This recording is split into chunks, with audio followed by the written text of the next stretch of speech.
Hello friends, Balaji એજ્યુકેશનમાં તમારું હાર્દિક સ્વાગત કરું છું.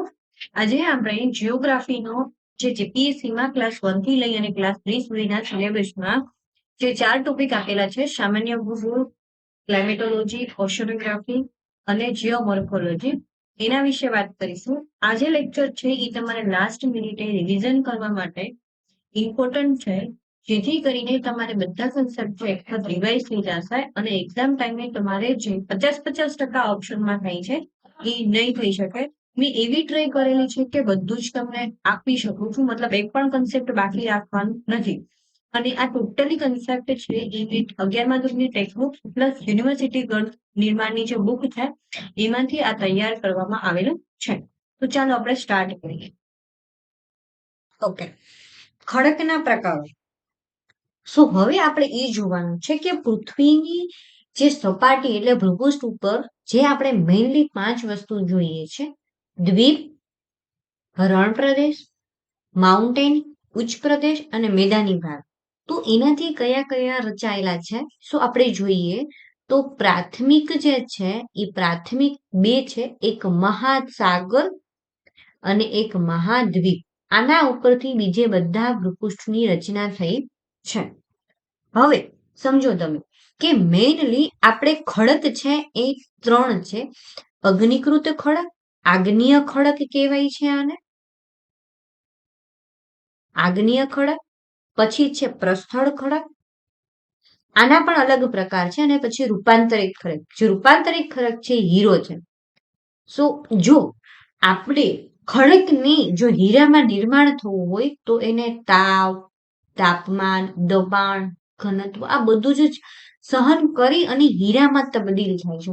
તો આ એક ખડકને આટલું કરવું પડે તો આપણે પણ જો સારી ગવર્મેન્ટ જોબ લેવી છે તો આપણે પણ તપવું પડશે, મતલબ કે કોલસામાંથી હીરામાં તબદીલ થવા માટે.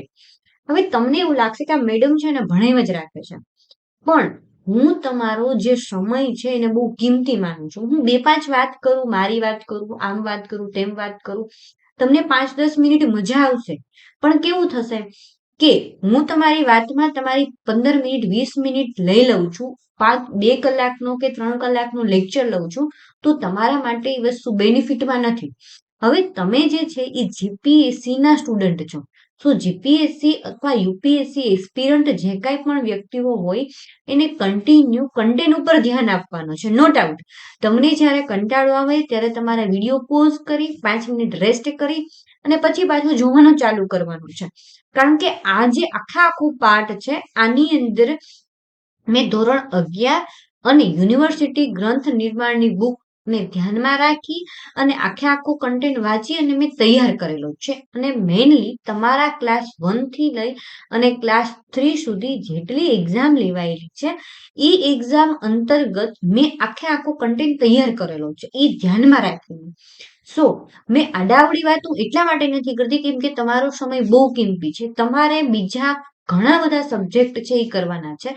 જીપીએસસી મેઇનલી તમને 8 ટોપિક આપ્યા છે, પણ 8 ટોપિકની અંદર તમે ખાલી ઇતિહાસ જુઓ તો પ્રાચીન, મધ્યકાલીન અને આધુનિક, એમાં પણ પાછું તમારે ગુજરાતનું કરવાનું છે. તો હિસ્ટ્રી લઈને બેસો તો એમાં જ તમે ડીપ જુઓ તો 4 સબ્જેક્ટ થાય છે. પછી તમે ભૂગોળની અંદર જુઓ તો ભૌતિક ભૂગોળમાં તમારે 3 આવે છે: ક્લાઇમેટોલોજી, ઓશનોગ્રાફી અને જીઓમોર્ફોલોજી, જે હું તમને કરાવું છું. પછી સામાન્ય ભૂગોળ, પછી ભારતની ભૂગોળ અને ગુજરાતની ભૂગોળ અને વિશ્વની ભૂગોળ જે આપણને ન્યૂઝમાં રહેતું હોય. સો બહુ જ લાંબો સિલેબસ છે તમારો. સો તમે ડેડિકેશનથી, તમને જ્યારે એવો કંટાળો આવે કે ભાઈ મેડમ છે એ બહુ બકબક કરે છે અને કંટાળો આવે ત્યારે તમે પોઝ કરી નાખો વિડીયો અને ફરી પાછો જુઓ, જેથી કરીને તમારા જે મેજોરિટી ક્વેશ્ચન છે એ સોલ્વ થવા જોઈએ. કારણ કે મેં કન્ટેન્ટમાં બહુ તૈયારી પણ કરેલી છે અને તમને બેસ્ટ આપવા માટે બધા ટોપિક લેવાની ટ્રાય કરી છે. કદાચ થોડુંક રહી ગયું હશે, પણ મેં એવી ટ્રાય કરી છે કે બધું આવી ગયું હોય. બરાબર? સો આપણે આખી જે પૃથ્વી છે એ કેવી રીતના આખું નિર્માણ થયું એની વાત કરી કે ભાઈ કેટલા સિદ્ધાંતો છે એ જોયું. પછી ભૂકંપીય કેન્દ્ર સ્થળો કયા કયા છે, પછી જેમ જ્વાળામુખી કેન્દ્રો છે એ કયા કયા છે, અને કેટલા સિદ્ધાંતો. હવે આપણે શું જોવાનું છે કે જે કંઈ પણ આપણે પૃથ્વી પર ખડક એટલે કે હિન્દીમાં કહીએ તો ચટ્ટાન, તો એ કેવી રીતે બનેલી છે, કયા કયા ખડકોમાંથી બનેલી છે, તો એ આપણે જોવાનું છે. તો આપણો આખું જે મહાદ્વીપ છે એ કયા, તો કે ગ્રેનાઇટ માંથી બનેલું છે.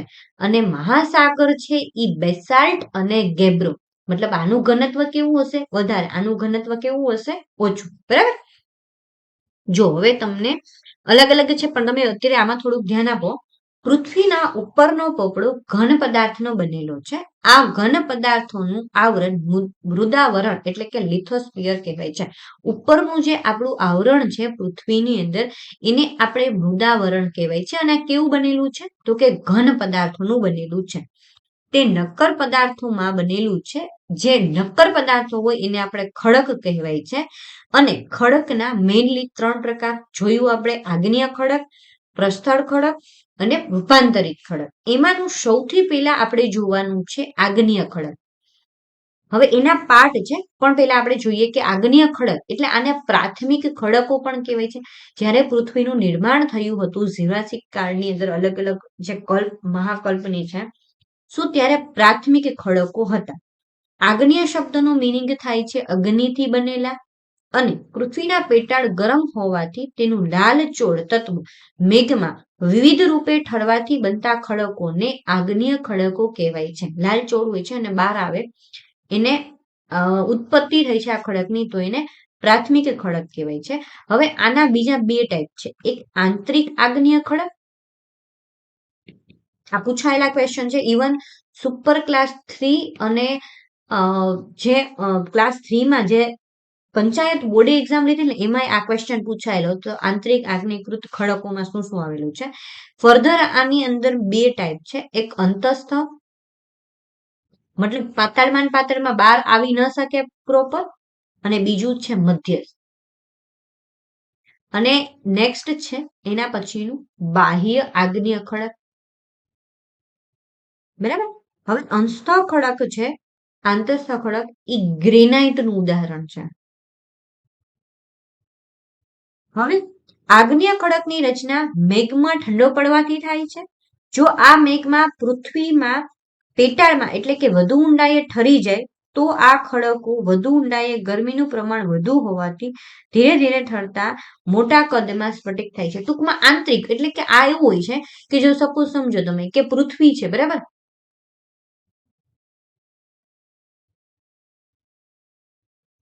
સો પૃથ્વીની અંદરનું જે આખું છે, સો જ્યારે આ ખડક છે એ મેઘમાં બહાર આવવાની ટ્રાય કરે છે, પણ એ આવી શકતી નથી. અહીંયા ક્યાંક જ એ ઠરવા લાગે છે, તો આને અંતસ્થ આગ્નેય ખડક કહેવામાં આવે છે. પછી હવે થોડાક ઉપર આવે અને પછી ઠરી જાય છે, તો એને શું કહેવાય છે? મધ્યસ્થ આગ્નેય ખડક. હવે એ આગ્નેય ખડક, આ તમને ક્વેશ્ચન પૂછાયેલો છે, એના છે ને ટાઈપ્સ છે. એક છે સીલ, ડાઇક, લેપોલિથ અને લેકોલિથ. બરાબર. હવે આના બધાનું કંઈ જ નથી. જો જે મેઘમાં આવે છે એ આ રીતે ઠળીને સ્તર બનાવે ખડકનું, તો એને સીલ કહેવાય છે. ડાઇક મતલબ જો એ આ રીતે ઠળી જાય છે તો એ ડાઇક છે. પછી લેકોલિથ, લેકોલિથ છે ને આ રીતે જો ઠળી જાય તો એ લેકોલિથ. અને જો લોકોલિથ, લેપોલિથ છે એ આ રીતે ઠળી જાય છે. સમજાણું? ટૂંકમાં મધ્યસ્થ આગ્નેય ખડકો છે એ કેવી રીતે ઠળી અને કઈ રચના કરે છે? સીલ, ડાઇક, લેપોલિથ અને લેકોલિથ. આ ક્વેશ્ચન જીપીએસસી માં પૂછાયેલો છે કે જેવા સ્વરૂપોનું નિર્માણ કરે છે. તો આ કયા ખડકો છે? સો મધ્યસ્થ આગ્નેય ખડકો. બરાબર. એક અંતઃસ્ત્ર પૃથ્વીની અંદર, એક મધ્ય, અને જો એ બાહ્ય બહાર આવી જાય તો એને આપણે કહીએ છીએ બાહ્ય આગ્નેય ખડક. સો જ્વાળામુખી ક્રિયા દરમિયાન મેઘમાં ખડક સ્તરોને તોડીને બહાર આવે છે, અને જે બહારની પૃથ્વી પર હવા સાથે અભિક્રિયા કરી અને લાવા ઝડપથી ઠંડો પડે છે, અને બેસાલ્ટ ખડકો એનું ઉદાહરણ છે. અને દક્ષિણ અને પશ્ચિમ ગુજરાતમાં મળી આવે છે. સમજો? પહેલો આખો ભૂમિખંડની અંદર વાત આગ્નેય ખડક, ટોટલ આના બે છે, બાહ્ય અંતસ્ત્ર અને બાહ્ય આંતરિક ખડક. એના પછી ફર્ધર ટાઈપ છે. હવે આપણે જોવાનું છે પ્રસ્થળ ખડક. બરાબર, તો પ્રસ્થળ ખડક છે એ ઓલરેડી જે પ્રાથમિક અગ્નિકૃત ખડક છે, અગ્નિકૃત ખડકને ધોવાણ, પછી જે આપણને તાપમાન છે, પછી વરસાદથી જે ધોવાણ થાય છે અને એનાથી જે ખડકનું નિર્માણ થાય છે એને પ્રસ્થળ ખડકો કહેવાય છે. તો આની અંદર આપણને જીવાશ્મ મળશે પ્રસ્થળ ખડકોમાં. એવું બને કે થોડું ખડક જે છે એ ભૂકી રહી અને અહીંયા કોઈ જીવની રચના, જીવ જે છે હતો ને ત્યાં એ જીવ જે છે એ મૃત્યુ પામ્યો, તો જ આની અંદર આપણને જીવાશ્મ મળવાના ચાન્સીસ છે. અને આ જે રચના છે ને પરતદાર રચના હશે. જે કાંઈ પણ ખડક હશે એ પરતદાર હશે, એટલે તેનું નામ છે પ્રસ્થળ ખડક. બરાબર. અપસરણ, જો અપસરણ અને ઘર્ષારણના બળોને પરિણામે આગ્નેય ખડકો તૂટે છે અને તૂટેલા ખડકોના પદાર્થનું જળમાં નિક્ષેપણ થતું અને તેમના સ્થળો રચાય છે અને બીજું સ્થળ રચાય છે. કાળક્રમે તેમાંથી ધરાવતા જે ખડકોનું નિર્માણ થાય છે એને પ્રસ્થળ ખડકો કહેવાય છે. હવે જે ખડકનું નિર્માણ થાય છે એ ખડકના પદાર્થ કયા કયા છે એના આધારે નિર્મિત થાય. સો એના 3 પ્રકાર છે. એક રેતીના, માટીના અને કોગલોમેન. પછી રાસાયણિક પદાર્થ હોઈ શકે, કોઈક રાસાયણિક ક્રિયા થાય, એસિડ રેન, એના કારણે કોઈ બી નિર્માણ થાય તો ઈ. અને બીજું સેન્દ્રિય પદાર્થ, શું એના ચૂનાળું અને કાર્બન યુક્ત. તો આ રીતે પણ તમારું ખડક છે એ નિર્માણ થઈ શકે છે. મતલબ આજે તમને ખબર હોય તો અરવલ્લીની જે પર્વતમાળા છે, અત્યારે જે હિમાલય છે એની કરતા ડબલ ઊંચાઈ ધરાવતું. અને અત્યારે તમે જોયું કે અરવલ્લીની પર્વતમાળા કેવી છે, તો એમાં શું થયું? તો અપસરણ અને ઘર્ષારણ થયું. એના કારણે જે એની ઊંચાઈ છે એ ધીમે ધીમે ધીમે ઘટતી ગઈ અને હવે એ નવીન વલત પર્વત તો છે નહીં, તો એ ઉપર આવશે. કારણ કે એ જે છે એ બહુ ગઢા પર્વત, આપણે એને જયારે પૃથ્વીનું નિર્માણ થયું ને ત્યારે એ માઉન્ટેન બન્યું હતું. તો આપણે એને વૃદ્ધ માઉન્ટેન પણ કહીએ છીએ. મતલબ પૃથ્વી સમય ટાઈમે અરવલ્લી એટલે કે જૂની પર્વતમાળા છે. બરાબર. જ્યારે હિમાલય છે એ નવીન વલિત પર્વતમાળા છે. વલણના કારણે એનો ઉદ્ભવ થયો છે અને નવીન છે. નવીન મતલબ કે અત્યારે જ નહીં, 2-5 હજાર સાલ, પણ ભૂગોળની દ્રષ્ટિએ નવીન પર્વતમાળા જ કહેવાય છે. હવે અપસરણ ને કારણે નદી, હિમ નદી અને પર્વત જેવા ગતિશીલ બનો હોય છે. હવે આ આપણે સમજવાનું છે કે આનાથી કયા કયા અલગ અલગ સંરચના થાય છે. પણ હું તમને મેઇનલી કહી દઉં છું કે ભાઈ આવી રીતે તમારે જોવાનું છે. પછી રાસાયણિક એટલે કે વહેતા જળમાં દ્રાવણ સ્વરૂપે ઉગડી જાય છે અને વેગને કારણે પણ અલગ અલગ નિક્ષેપણને કારણે ચિરોડી અને મીઠાના ખડક. સો ઈ જે છે ચિરોડી અને મીઠાના ખડક છે એ નદીના નિક્ષેપણના કારણે આપણને થાય છે. અને સેન્દ્રિય એટલે તો કે જીવાશ્મ અને વનસ્પતિના અવશેષો કાળક્રમે જમા થાય અને ખડકોનું જે સ્વરૂપ ધારણ કરે અને ચૂના અને કાર્બન અનુસાર તેના 2 પેટા વિભાગો છે. એક ચૂનાયુક્ત ખડકો અને બીજું છે કાર્બન યુક્ત ખડકો. હવે તમને ખબર છે કોલસો છે એ શું છે? સો જે આપણું વનસ્પતિ છે એનું એકદમ જીવાશ્મ જે છે એ કોહવાણ થઈ અને પૃથ્વીની અંદર વનસ્પતિના અવશેષો દબાઈ ગયા છે અને જે બને છે એ કોલસો બને છે. જો આ જ પ્રક્રિયા મહાદ્વીપનો જે પટ્ટો છે, મતલબ કે દરિયાઈ કાંઠે થાય, તો આ જ વસ્તુ જે છે એ પેટ્રોલ ડીઝલમાં રૂપાંતરિત થઈ જાય છે. મતલબ જો એના ઉપર તમે જુઓ છો ને, જ્યાં જ્યાં તમને પેટ્રોલ ડીઝલની ખાણો હશે ત્યાં આજુબાજુ બધી દરિયો હશે.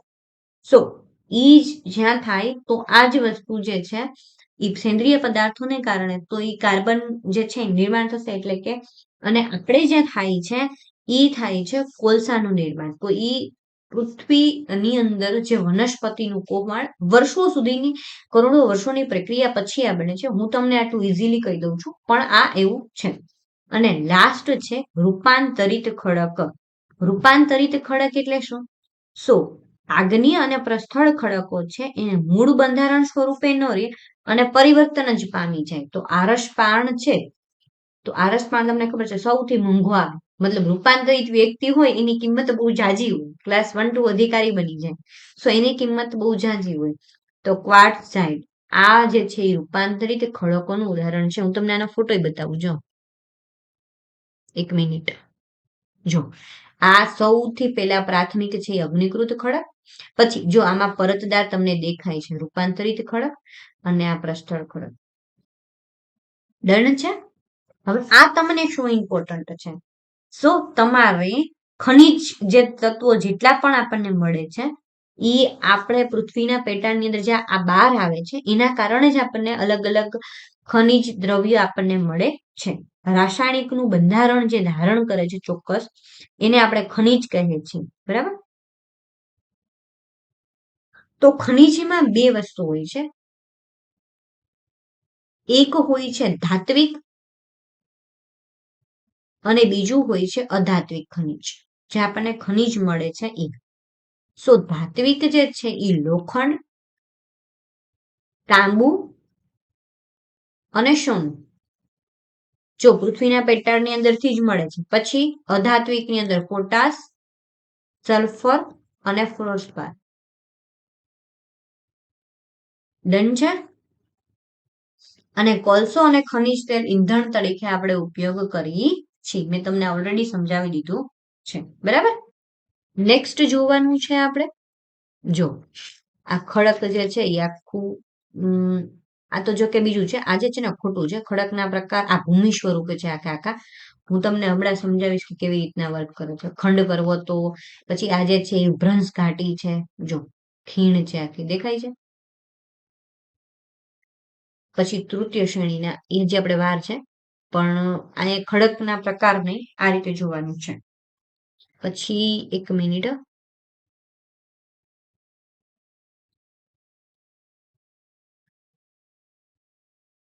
ઓકે, હું તમને સમજાવું છું ઓલું, પણ આ તમે એક વખત સમજી લો. પર્વતના પ્રકાર, આના પછી જે છે એ પર્વતના પ્રકાર સમજવાના છે. સો પર્વતના જે પ્રકાર છે એ ભૂગર્ભીય પર્વતો અને અવશિષ્ટ પર્વતો. મેં તમને હમણાં જે કીધું એ અવશિષ્ટ પ્રકાર કીધું છે. અવશિષ્ટ જે અરવલ્લીનું એક્ઝામ્પલ આપ્યું એ. શું કુદરતી બળો દ્વારા, સમજો પેલા, કુદરતી બળો દ્વારા ભૂતળનો કોઈ ભૂમિભાગ આગવો, આકાર, ઢોળાવ અને ઊંચાઈને ધારણ કરે તો ભૂમિ આકારને ભૂમિ સ્વરૂપ કહેવાય છે. તો સૌથી પહેલા જે છે એ પ્રથમ શ્રેણીના આપણે ભૂમિ સ્વરૂપો જોવાના છે. એમાં મેં તમને કીધું એમ ભૂમિખંડો છે અને બીજું છે મહાસાગરો, બરાબર. પછી દ્વિતીય શ્રેણીના એટલે કે બીજી શ્રેણીના કયા કયા છે, સો એના છે પર્વતો, ઉચ્ચ પ્રદેશો, મેદાનો અને ખીણો. જે મેં તમને ફોટા જે બધા મૂકેલા છે ને એ આ વસ્તુના છે. મેદાનો કયા કયા ટાઈપ્સ છે, મેદાનોના અલગ ટાઈપ્સ છે. ઉચ્ચ પ્રદેશ, પર્વતો, તો પર્વતોનું નિર્માણ થયું તો દ્વિતીય શ્રેણીના. પછી છે તૃતીય શ્રેણીના, સો એની અંદર હિમનદી દ્વારા રચાતા, પછી પવન દ્વારા રચાતા,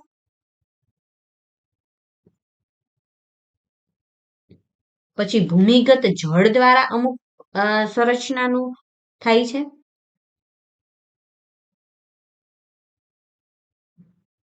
પછી છે નદી દ્વારા રચાતા અને સમુદ્રના મોજા દ્વારા. આ બધાના મેં તમને ખાલી નામ લખી અને કીધું છે, તમારે ડીપમાં ન જવું હોય, પણ હું તમને બેઝિક માહિતી આપી દઉં છું. તમને આન્સર ટીક કરવામાં ખબર પડી જશે કે શું છે. મેઇનલી ભૂમિ સ્વરૂપો 3 છે, પ્રથમ શ્રેણીના, દ્વિતીય શ્રેણીના અને તૃતીય શ્રેણીના. પ્રથમમાં છે ભૂમિખંડો અને મહાસાગરો. તમને ખબર છે કે 4, આમ તો 5 મહાસાગરો છે અને ભૂમિખંડો જે આપણે 7 જોઈએ છે ઈ. પછી દ્વિતીય શ્રેણીના જેટલી પણ પર્વતમાળા તમે જોવો છો, હિમાલય, અરવલ્લી, સહ્યાદ્રી, પશ્ચિમ ઘાટ, પૂર્વ ઘાટ. પછી ઉચ્ચ પ્રદેશ છે તો ઈ જે છે એ તિબેટનો ઉચ્ચ પ્રદેશ. પછી મેદાનમાં ગંગા બ્રહ્મપુત્રનું મેદાન છે, પછી ખીણો છે તો ખીણો અલગ અલગ ટાઈપની, પછી હિમ નદી દ્વારા જે છે એ યુ આકારની ખીણ છે, પછી સર્ગ, હિમ અશ્માવલી અને ફિયોડ, આ ડિટેલમાં સમજાવીશ. પછી પવન દ્વારા રેતીના ઢૂવા, લોએસનું મેદાન, આપણે કહીએ છીએ આ લોએસનું મેદાન છે પણ એ પવન દ્વારા રચાતો ભૂમિનું એક સ્વરૂપ છે. પછી છે ભૂમિગત, ડૂબક છિદ્રો, યુવાલા, અધોગામી. પછી નદી દ્વારા આપણે એમ કહીએ છીએ કે વી આકારની ખીણ રચે છે. પછી જળધોધ, આપણે જોઈએ છીએ કે સૌથી મોટો જળધોધ છે એ મણિપુરની અંદર છે. પછી કોતરો, મુખ ત્રિકોણ મતલબ ગંગા બ્રહ્મપુત્રનું જે સૌથી સુંદર વર્ણનો ડેલ્ટા છે ઈ. સો ઈ નિક્ષેપણને કારણે રચાતો ભૂમિનું એક સ્વરૂપ છે. પછી ખાડી, રેતપડ અને લઘુન સરોવર. જો હવે મેં આની અંદર બધું તમને કીધું છે. હમણાં મેં તમને એ સમજાવ્યું કે ભાઈ આ પીપીટીમાં જો 1 મિનિટ, બરાબર. જો આ ભૂમિ સ્વરૂપો જ બધામાં ટાઇટલ કરવાનું હતું, પણ આ ભૂલથી પીપીટી માં આ ટાઇટલ છે એ ખડકના પ્રકારો થઈ ગયું. તો ભૂમિ સ્વરૂપમાં આ તમે સમજ્યા. હવે આના પછી જે દ્વિતીય શ્રેણીના છે એની અંદર જો મેં લખેલું છે પર્વતો, ઉચ્ચ પ્રદેશ, મેદાનો અને ખીણો. પછી ખડક, જો આખે આપણી પર્વતો છે અને નદી છે. પછી આ જે છે એ તમારી ભ્રંશ ઘાટી છે, મતલબ ખીણ છે, બરાબર. સો આ જે છે દ્વિતીય શ્રેણીનું છે, તમને ફોટા આપવાની ટ્રાય કરી. પછી તૃતીય શ્રેણીની અંદર હિમ નદીથી આટલા રચાય છે. પછી આ પણ તૃતીય શ્રેણીના જ છે, પવન દ્વારા કયા રચાય છે. પછી ભૂમિગત જળ દ્વારા કયા રચાય છે, બરાબર. અને ભૂમિગત જળ દ્વારા આ 2 વખત, અને નદી દ્વારા વી આકારની ખીણ, જળધોધ, કોતરો, મુક્તોકરણનું મેદાન, બરાબર છે.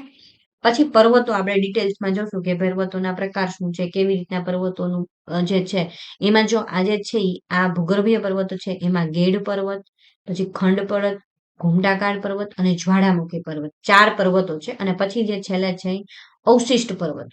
સો એ કેવી રીતે એની સંરચના હોય, અને ઉચ્ચ પ્રદેશો તો ઉચ્ચ પ્રદેશની સંરચના કેવી રીતે હોય, અને મેદાનના પ્રકારો છે, એટલી વસ્તુ આપણે જોવાની છે, બરાબર. જોઈએ આપણે. હવે હું તમને આની અંદર જ આખી વસ્તુ સમજાવું છું.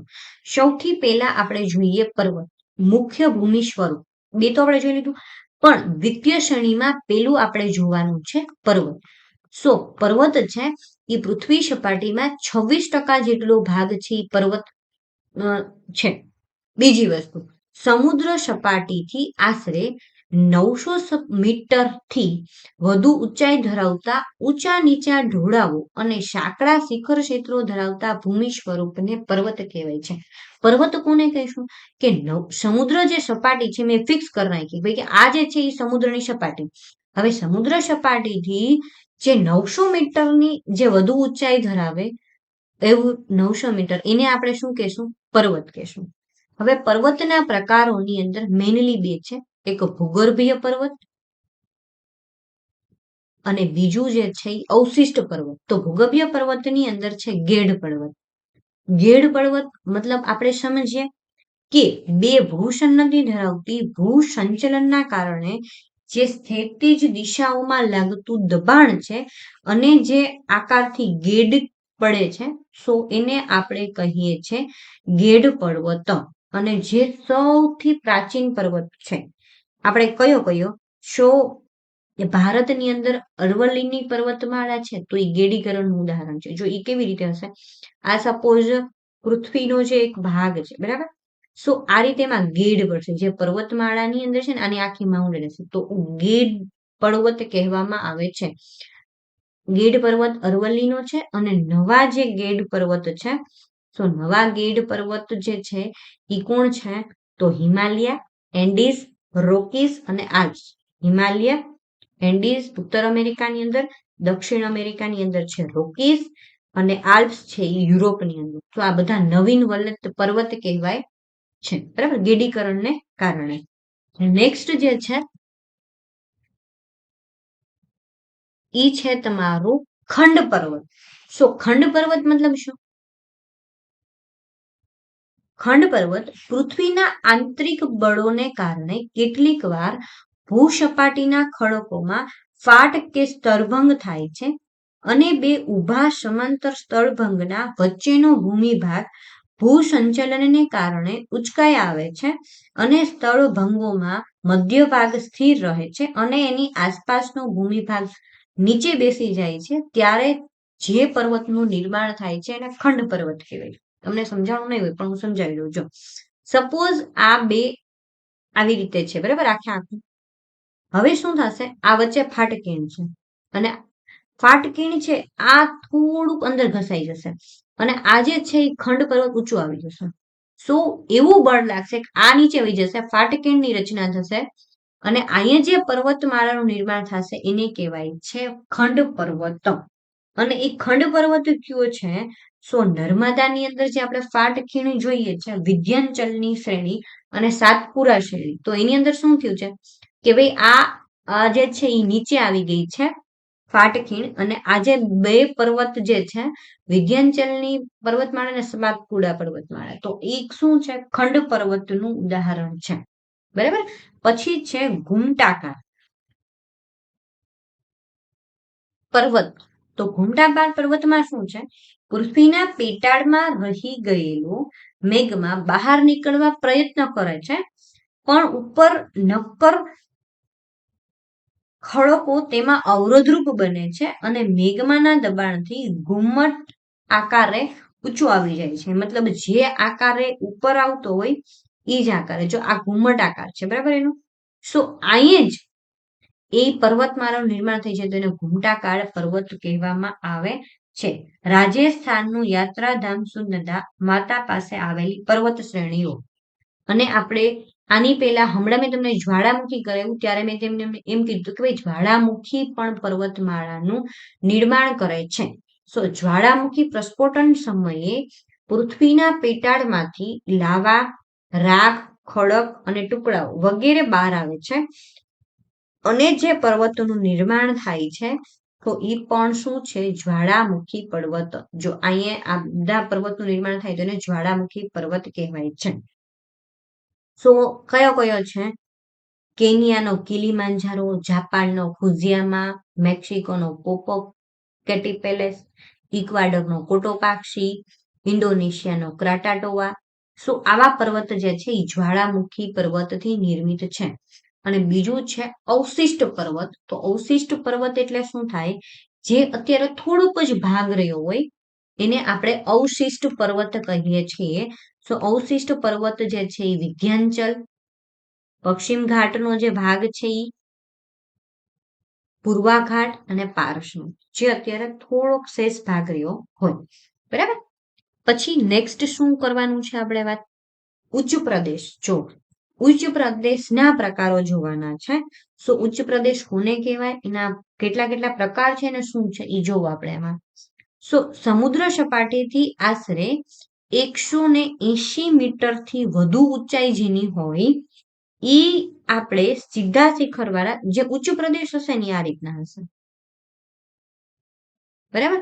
સો ઈ આ રીતનો આખો પ્લેટુઝ, ઇંગ્લિશમાં કેવું હોય તો આપણે પ્લેટુઝ કહી શકીએ. અને 33% જેટલો ભાગ છે એ પૂરી પૃથ્વી પર ઉચ્ચ પ્રદેશથી છે. 26% જે છે એ ભાગ શેનાથી હતો? પર્વતથી ઘેરાયેલો.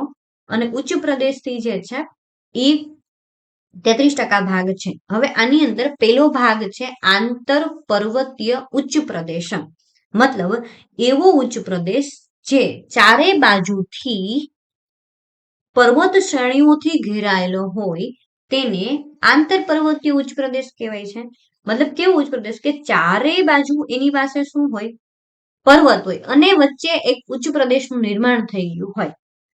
ભૂસન્નતિના વળાંક પર ક્ષિતિજ દિશામાં દબાણનો બળ વાગતા ગેડ પર્વતો ઉચકાય આવે ત્યારે તેના મધ્ય ભાગમાં ગેડ પડ્યા અને મૂળ સ્થિતિમાં ઉચકાઈ આવ્યા અને મધ્ય ભાગને આંતર પર્વતીય ઉચ્ચ પ્રદેશ કહેવાય છે. જો હું તમને સમજાવું તો આ જે છે એ પર્વત છે, બરાબર, અને અહીં આપણને એક જે છે એ દેખાય છે ઉચ્ચ પ્રદેશ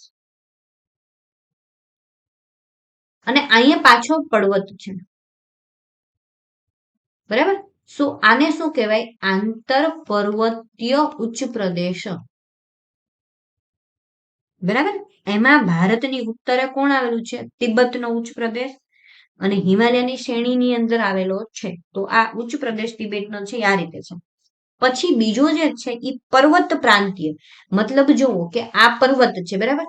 હવે આનો જે પ્રાંત છે, મતલબ આનો છેડો છે, ત્યાં કોઈ ઉચ્ચ પ્રદેશનું નિર્માણ થઈ જાય છે.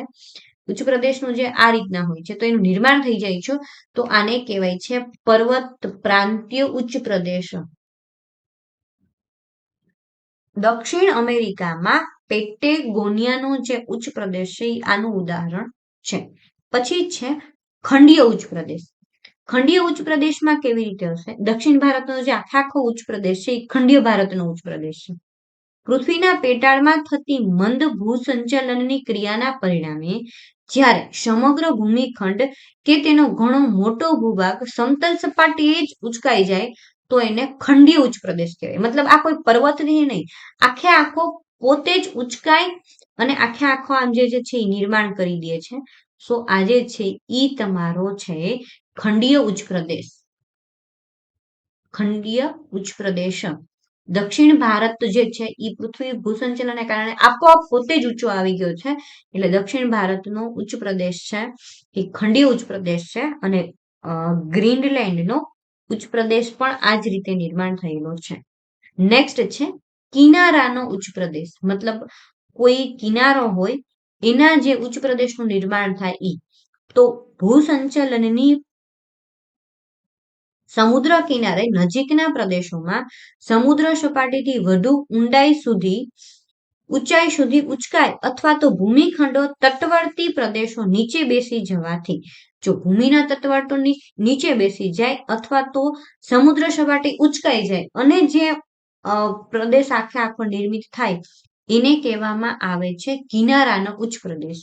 ભારતની અંદર પૂર્વ કિનારાની અંદર છે કોરામંડલનો ઉચ્ચ પ્રદેશ, મતલબ તમિલનાડુનો જે આપણે ભાગ જોઈએ કોરામંડલનો ઉચ્ચ પ્રદેશ ઈ. જો હવે આમાં કેવી રીતે હશે? આ જે છે એ પર્વત હશે, બરાબર. પછી અહીંયા એક ઉચ્ચ પ્રદેશનું હશે અને અહીંયા સમુદ્રનું હશે સ્તર. આ સમુદ્ર અને જે આ ઉચ્ચ પ્રદેશ છે એને કિનારાનો ઉચ્ચ પ્રદેશ કહેવાય છે, બરાબર. જોવો તમે આંતર પર્વતીય ઉચ્ચ પ્રદેશ, પર્વત પ્રાંતીય, કિનારાનો ઉચ્ચ પ્રદેશ અને ખંડીય ઉચ્ચ પ્રદેશ, બરાબર. ઓકે, હવે તમારે જોવાના છે મેદાનો. સમુદ્ર સપાટીથી આશરે 180 મીટરની ઓછી ઊંચાઈ ધરાવતા લગભગ સમતલ સપાટી ધરાવતા એક સમાન ખડક રચનાને ભૂમિ સ્વરૂપને આપણે મેદાન કહીએ છીએ. અને 41% જેટલો જે ભાગ છે એ મેદાનો છે. જ્યાં મેદાનો છે ત્યાં જ વસ્તી બધી જ છે, બરાબર. એટલે સૌથી વધારે ભાગ આનો હશે. હવે આના પણ ટાઈપ્સ છે. કિનારાના મેદાન, મતલબ સમુદ્ર કિનારે જે મેદાન થયા હોય, પછી ઘર્ષારણ ને આધારે જે મેદાન ની રચના થઈ હોય, અને પછી છે કોઈ પણ નિક્ષેપ પણ થયું હોય એના આધારે પણ મેદાનનું નિર્માણ થયું હશે. આશરે 41% છે. તો કિનારાના જે મેદાનો છે એ સમુદ્ર કિનારાની નજીક આવેલા મેદાનને કિનારાનું મેદાન કહેવામાં આવે છે. અને મેદાનનો ઉદ્ભવ ખંડીય છાજલીનો વિસ્તાર ઉચકાઈ આવવાથી તેનું ઢાળ સમુદ્ર તરફનો હશે. હવે કચ્છનો તમે જોવો તો એને આપણે ખંડીય છાજલી કહીએ. એક મિનિટ, હું પાણી લઈ લઉં.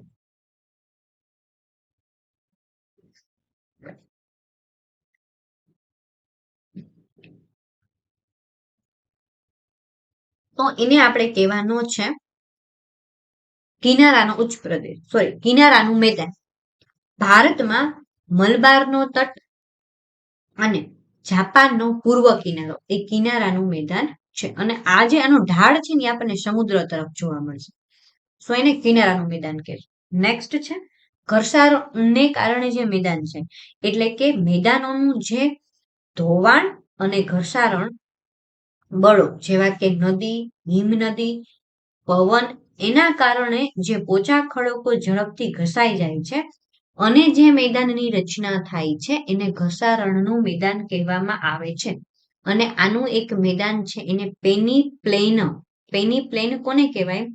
તો કે જ્યારે નક્કર ખડકો ધીમે ધીમે ઘસાઈને મૂળ સ્થાને અટકી રહેલા જોવા મળે છે, આવા મેદાનને પેની પ્લેન કહેવાય છે. ટૂંકમાં એટલા બધા નક્કર હોય અને ત્યાં ક્યાંય જામી જાય છે, ત્યાં ક્યાંય રહી જાય છે, તો એને પેની પ્લેનનું મેદાન કહેવાય છે. આ કઈ જગ્યાએ છે?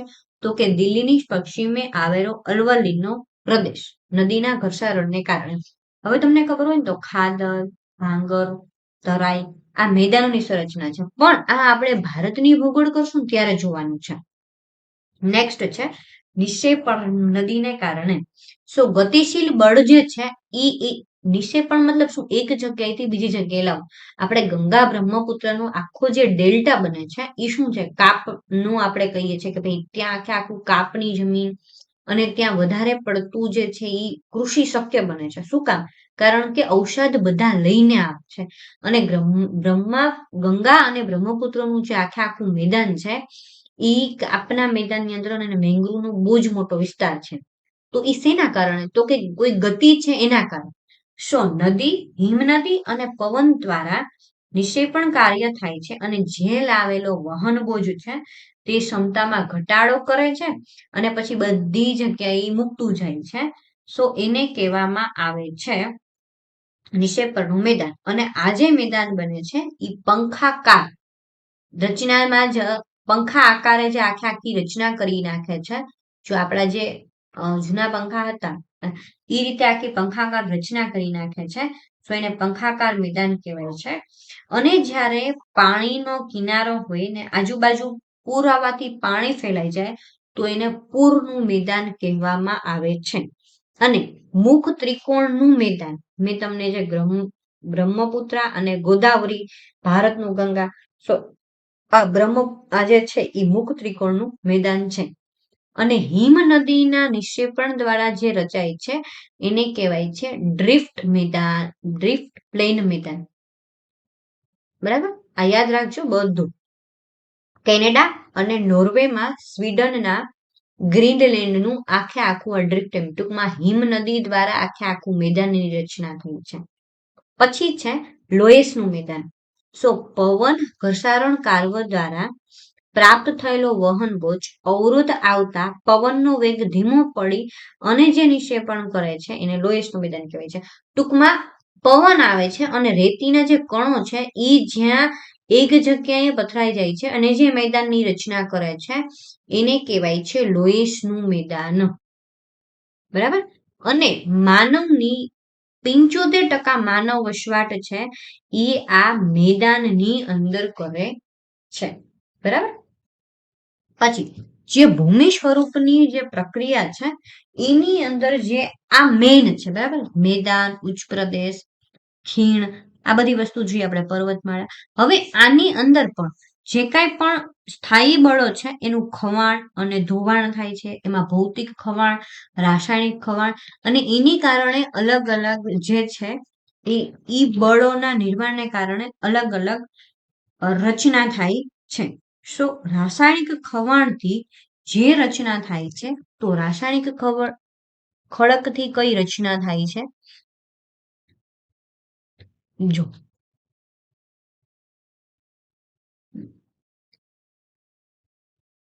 તો કે રાસાયણિકમાં શું લાગુ પડશે? તો કે તાપમાન, બાષ્પ અને વાયુઓના સંપર્કને કારણે ખનિજોના બંધારણમાં જે કાંઈ પણ ફેરફાર આવશે અને ખડકો નબળા પડશે અને જે પ્રક્રિયાથી નવી જે છે ભૂમિ સ્વરૂપનું નિર્માણ થશે એને રાસાયણિક ખવાણ કહેવામાં આવે છે. બરાબર. અને મોસમી આબોહવા ધરાવતા પ્રદેશોમાં ઓક્સિજન વાયુ સ્વતંત્ર રીતે પાણી સંયોજન રૂપે લોહ તત્વ વાળા ખડકો પર ઓક્સાઇડ એટલે કે કાટ બનાવે છે. આ પ્રક્રિયાને ઓક્સિડેશન કહેવાય છે. જો રાસાયણિક પ્રક્રિયાની બીજી વસ્તુ ઓક્સિડેશન, તો એ તમને ખબર હોવી જોઈએ કે ઓક્સિડેશન જે છે એ લોહ તત્વ ખડકો ઓક્સિજન સાથે પ્રક્રિયા કરી અને જે કાંઈ પણ નિર્માણ કરે છે એ આજે છે એ રાસાયણિક પ્રક્રિયાને કારણે અલગ અલગ નિર્માણ થાય છે. પછી આપણે ગતિશીલ બળોને કારણે જે કાંઈ પણ નદી, હિમ નદી, પર્વત, ભૂમિગત જળ, સમુદ્રના મોજા એ બધા ગતિશીલ છે અને એના કારણે અમુક ભૂમિ સ્વરૂપનું જે નિર્માણ થાય છે એ આપણે સમજવાનું છે. ઘસારણના કાર્યને કારણે, ટૂંકમાં ઘસાય છે એના કારણે જે કાંઈ પણ થાય છે, તો નદીની અંદર 3 વસ્તુનું થાય છે. એક વી આકારની ઘાટી બને છે, વી આકારની ખીણ, બરાબર. બીજું શું થશે? જળધોધ. આ પણ ભૂમિનું એક સ્વરૂપ છે. પછી કોતરોનું નિર્માણ થશે અને પછી રચનાત્મક પગથિયાનું પર નિર્માણ થશે. નદીના ગતિશીલ બળને કારણે આટલા ભૂમિ સ્વરૂપનું નિર્માણ થઈ શકે છે. નેક્સ્ટ છે પરિવહન કાર્ય, એટલે કે નદીનું પરિવહન થાય છે. એક જગ્યાએથી બીજી જગ્યાએ નદી જાય તો એના કારણે શું બને છે? તો કે કાપના શંકુ, પછી પંખાકાર મેદાન, પૂરના મેદાન, પછી મુખ ત્રિકોણ. આ બધું નદીનું પરિવહન થાય છે અને જે આ બધા મેદાનોનું નિર્માણ થાય છે એ પરિવહન કાર્યને કારણે થાય છે. પછી છે તમારું પવન. પવન એક ગતિશીલ છે. પવનને કારણે જે ગતિ આપવામાં આવે છે એના કારણે ભૂછત્ર, પછી થાય છે ઝ્યુગેન, યારડંગ અને ઇત્સેલબર્ગ. જોવો આ નામ થોડાક અઘરા છે. આ ઘસારણ બળ થાય છે. ઘસારણ કાર્યને કારણે પવનની જે છે એની કારણે આ વસ્તુ થઈ છે. પછી છે હિમનદી. હિમનદીને કારણે યુ આકારની ખીણ, પછી લટકતી ખીણ, સર્ક,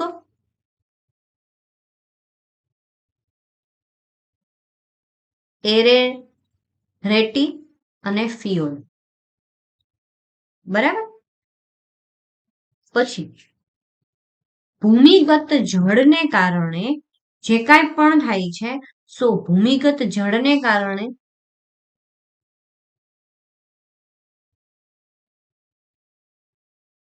કેનું રચના થાય છે? તો કે યુવાલા, ડોલાયન્સ અને પોએઝમાં રૂપાંતર થાય છે, ડુબક છેદરો. હવે તમે જોજો, આ તમારે છે ને ખાલી નામ જ યાદ રાખવાના છે. 2 વખત તમે લેક્ચર જોશો એટલે તમને ખબર પડી જશે આ મેડમ શું વાત કરે છે. પણ ભૂમિગત જળને કારણે આટલા જે છે એ ભૂમિ સ્વરૂપોનું નિર્માણ થાય છે. પવનને કારણે કયા કયા થાય છે? હિમ નદીના કારણે કયા કયા ભૂમિ સ્વરૂપોનું નિર્માણ થાય છે? એ પણ તમને પૂછાય છે. એટલા માટે હવે આની માટે મારી પાસે બીજો કોઈ ઓપ્શન નથી કે હું તમને આના નામ સિવાય બીજો કાંઈ કહી શકું, કારણ કે આના કારણે આની રચના થાય છે. આ તમારી ગૂગલમાં તમે સર્ચ કરશો કે યુવાલા, તો તમને એક ઇમેજ આવી જશે. એનાથી તમે ઇમેજિનેશન કરી શકશો કે ઓકે આવું જે છે એ નિર્માણ થઈ રહ્યું છે. પછી વિશાળ ગર્ત જે નિર્માણ છે એ ભૂમિગત જળને કારણે બી થાય છે. અને લાસ્ટ વન છે સમુદ્ર મોજાને કારણે. તો સમુદ્ર મોજાને કારણે સમુદ્ર ગુફા, બરાબર. સમુદ્ર મોજા છે એ સમુદ્ર મોજાને કારણે સમુદ્ર ગુફા, દરિયાઈ કળાઈ. તમને એક વસ્તુ કહી દઉં કે આપણે જે ભૂમિ સ્વરૂપો જોઈએ છીએ એ સૌથી વધારે સમુદ્રની અંદર તમે ઉભા રહ્યો અને પાણી કાઢી નાખો તો એમાં સૌથી વધારે અલગ અલગ પ્રકારની તમને દેખાશે, બરાબર, સંરચના છે.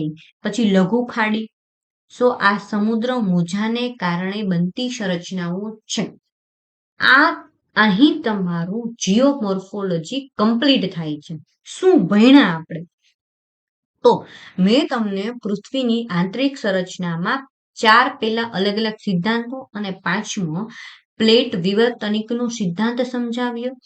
એના પછી આપણે ઈ જોયું કે ખડકની રચના કેવી રીતે થઈ, ભૂકંપીય તરંગો, જ્વાળામુખી, એના પ્રકાર, અને પછી અલગ અલગ શ્રેણી જે છે એના આપણે પ્રથમ શ્રેણીના ભૂમિ સ્વરૂપો, દ્વિતીય શ્રેણીના ભૂમિ સ્વરૂપો અને તૃતીય શ્રેણીના ભૂમિ સ્વરૂપો, આટલી વસ્તુ તમારે જીઓમોર્ફોલોજી એટલે કે પૃથ્વીની આંતરિક સંરચનામાં ભણવાની છે કે કોનાથી કોનું નિર્માણ થાય છે. ઓડિશાનું જે ચિલ્કા સરોવર છે, તો ઈ આપણને બનેલું છે, ઈ લગન સરોવર છે, તો ઈ આ સમુદ્રથી બનેલું છે. જો હવે હું તમને આની અંદર સમજાવું ને તો જો આ જે આખે આખું પર્વત છે, પછી આ થયું, પછી જો આ જે છે એ ખીણ છે, મેં ફોટા મૂકીને ટ્રાય કરી છે. પછી હિમનદીને કારણે કયા કયા ભૂમિ સ્વરૂપોનું નિર્માણ થાય છે, પછી પવન દ્વારા કયા કયા ભૂમિનું નિર્માણ થાય છે, પછી સેમ વસ્તુ છે, ભૂમિગત જળને કારણે કયા કયા ભૂમિખંડોનું નિર્માણ થાય છે, નદી દ્વારા કયા કયા નું નિર્માણ થાય છે, પછી પર્વતો છે, તો પર્વતોના પ્રકારની અંદર ગેડ પર્વત, ખંડ પર્વત, ઘૂંટાકાર પર્વત અને જ્વાળામુખી પર્વત છે, અને અવશિષ્ટ પર્વત છે. ઉચ્ચ પ્રદેશ છે, તો ઉચ્ચ પ્રદેશના અલગ અલગ પ્રકારો છે. મેદાનના પ્રકારોની અંદર કિનારાનું મેદાન, ઘર્ષારણનું મેદાન કેવી રીતના થાય છે. સો આટલું તમારું જે હતું ઈ જીઓમોર્ફોલોજી હતું. તમે હજી આને 2 વખત જોજો અને પછી આનું ઇમ્પ્લિમેન્ટેશન કરજો. આ મેં તમને મેક્સિમમ બધું જ દેવાની ટ્રાય કરેલી છે, બરાબર.